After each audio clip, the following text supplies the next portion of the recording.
Meanwhile, the feds have given our state more than $1 billion to help us deal with the pandemic. But who decides how it gets spent? The governor says it's her.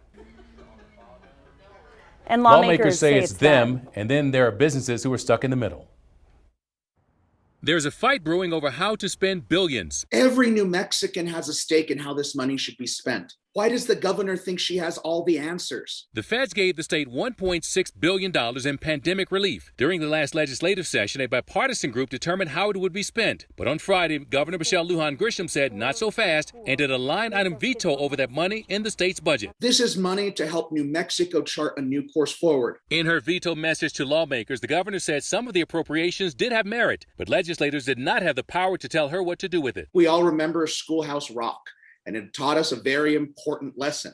It is the legislature, the people's representatives, who hold the power to tax and spend. Progressive lawmakers like Jacob Candelaria usually have the governor's back, but not on this issue. I don't think any of us want to live in a society where one person alone, gets to decide how much you are taxed and how that money is spent. Everybody's going to be hurt by this. Businesses are worried about the veto because $600 million of it was supposed to go into the state's unemployment fund that has run dry. One of the ways to fix that is to increase unemployment taxes on business. When employers are faced with those significant rate increases, they don't have any choice but to raise the prices of their products or services because they've got to cover those costs somehow. Carla Sontag of the New Mexico Business Coalition said she doesn't care who decides as long as the money goes to help businesses.